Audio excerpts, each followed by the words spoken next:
Y el día de hoy tenemos el privilegio de recibir un gran personaje en el estudio alterno. Él ha sido diplomático y actualmente preside la MPA, la Motion Picture Association. Él es Charles Rivkin. Charlie, welcome. Leonardo, thank you so much, so much. It's amazing and wonderful for me to be back here in Mexico City, but also it's the first time I've ever been to TV Azteca, so it's a great honor. Thank you for having me today. It's my privilege. Tell us about your organization. You are the chairman of a centennial organization, which seems to be in good shape. Well, tell us a little bit about your mandate. So, the Motion Picture Association is celebrating its 100th anniversary this year, just as you said, and for 100 years, we've represented the American film, television, and streaming industry, both in America and around the world. It's a global organization in 17 countries. And we have as members the largest studios in the world, and certainly in the United States, 6 of them. And what we do is we support artists. We support creativity. We protect intellectual property rights. We fight for free speech to make sure that our stories can be told around the world without any interference. We try to protect the content of our members because piracy is an existential threat to our studios. Copyright, so it's a big concern. Big concern. We fight to make sure there are strong copyrights in all countries. We are very interested in trade, of course, because our movies sell around the world, and we want to make sure that there's free and fair trade between America and other countries. We want to be able to produce or co-produce, as is the case with Mexico, both everywhere around the world and distribute our products around the world.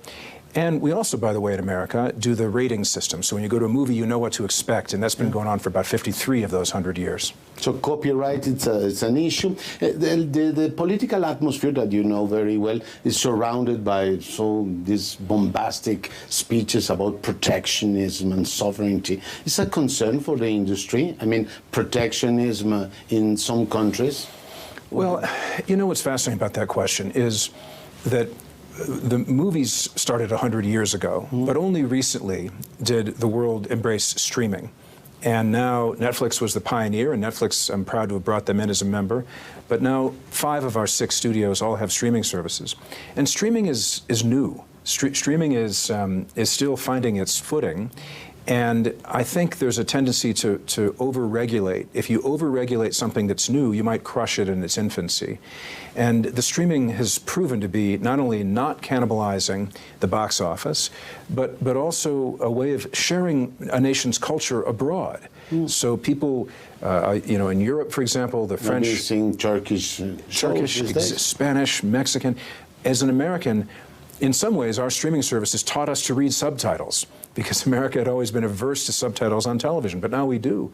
And so the world's culture, Mexico's culture, is so much more present in the United States. So yeah, we worry about over-regulating an industry that's just finding its start. So it's dangerous to those politicians who say, I want to protect my market. It's impossible to protect a market in a global industry. You know something funny, I agree with you, Leonardo, but when I was ambassador in France, I would often argue with the French culture minister, and I know you have a history in France as well, and I would say to them that if you want to protect French culture, you should export it. You should expand it and share with other people. If you build walls around your nation, by definition, you shrink your culture until the culture is no longer meaningful.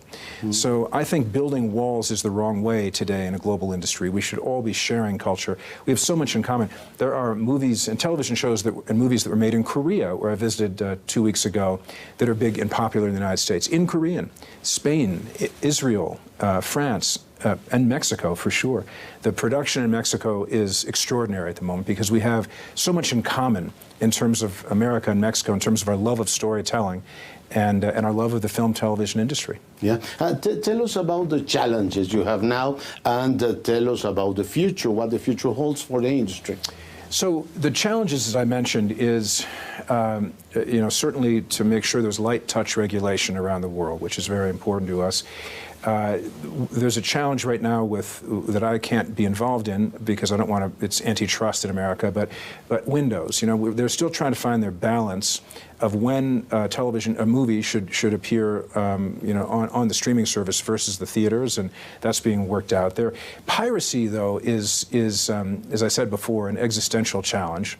There are things called illicit streaming devices, or ISDs, which are hardware that you can purchase legally on a service, but then they come to you loaded with illegal software. Stealing, and these things allow you to steal everything. We're fighting that. We built an organization called ACE, which stands for the Alliance for Creativity and Entertainment, and it started with the 6 Motion Picture Association studios, but ultimately we've built it from 6 to 50 strong companies around the world. It's the most powerful global force against digital piracy that exists, and so we're fighting this challenge, but it's still a challenge. We have market access challenge in certain countries, China being one of them, but there are other countries as well that prevent our product from going in and that engage in censorship.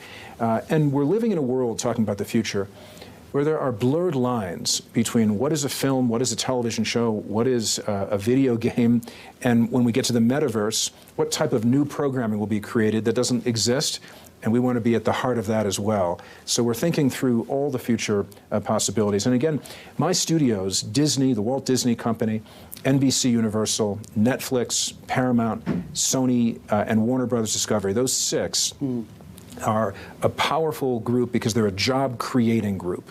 We generate about 3 million American jobs in all 50 states, and these are blue-collar jobs. These are working jobs. It's a very important driver for the economy, no? It is. In the U.S., in Mexico, everywhere. In U.S. and Mexico. And just to say, when a movie is filmed in a major city, in Mexico City or where else, it usually generates about $250,000 a day into the local economy. And we're not talking about the stars. We're talking about electricians and construction workers and makeup artists and caterers. These are working class jobs. These 3 million jobs in America are working class jobs. Yeah. Well, we have a parade here in Mexico created by James Bond, by the way, no?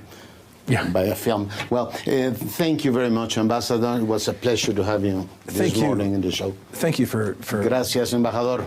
Gracias. El embajador Rivkin, para fortuna nuestra, el día de hoy, amaneciendo con usted. Ahí están las prioridades de la industria, una industria que es muy importante en términos de generación de contenidos, empleos y, por supuesto, la proyección del país en el mundo.